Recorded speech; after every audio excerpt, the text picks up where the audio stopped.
থাইল্যান্ডের রাজধানী ব্যাংককে বন্দুকবাজের হানা। বাজার এলাকায় ভিড়ের মধ্যে তিনি নির্বিচারে গুলি চালিয়েছেন বলে অভিযোগ। নিহত অন্তত 6। থাইল্যান্ডের পুলিশ জানিয়েছে হামলাকারী নিজেও ওই গুলিতেই আত্মঘাতী হয়েছেন। কী কারণে এই হামলা তা এখনো স্পষ্ট নয়। আহতদের চিকিৎসা চলছে। সংবাদ সংস্থা সূত্রে খবর, থাইল্যান্ডের ডেপুটি কমিশনার অফ মেট্রোপলিটনের পুলিশ ব্যুরো চারিন গোপাট্টাকে উদ্ধৃত করে 6 জনের মৃত্যুর খবর নিশ্চিত করেছে।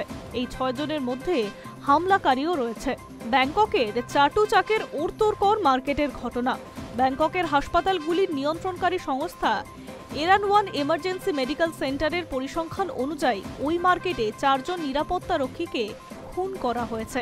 সেই সঙ্গে ওই সময় জিনিস কিনতে আসা এক মহিলারও মৃত্যু হয়েছে গুলিবিদ্ধ হয়ে। সমাজ মাধ্যম সূত্রে খবর, সমাজ মাধ্যমে এই সংক্রান্ত একটি ভিডিও ছড়িয়ে পড়েছে। তাতে দেখা যাচ্ছে প্রায় জনশূন্য রাস্তা দিয়ে বন্দুক হাতে একা এক যুবক হেঁটে যাচ্ছেন। দাবি, ওই যুবকই ব্যাংককে হামলা চালিয়েছেন। প্রতিবেশী কম্বোডিয়ার সঙ্গে সংঘর্ষে থাইল্যান্ডে এখন যুদ্ধ পরিস্থিতি তৈরি হয়েছে। সীমান্তে দুই দেশের সেনাবাহিনীর সংঘাত চলছে। সোমবার কম্বোডিয়ার প্রধানমন্ত্রী এবং থাইল্যান্ডের ভারপ্রাপ্ত প্রধানমন্ত্রী মালয়েশিয়ার সংঘর্ষ বিরতি নিয়ে আলোচনায় বসছেন।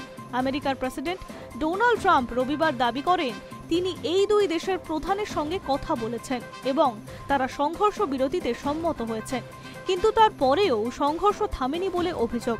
এই উত্তপ্ত পরিস্থিতিতে ব্যাংককে বন্দুকবাজের হানা আলাদা করে কোনো তাৎপর্য রয়েছে কিনা, বন্দুকবাজের উদ্দেশ্য কী ছিল, তার পরিচয়ই বাকি, তা নিয়ে পুলিশ খতিয়ে দেখছে।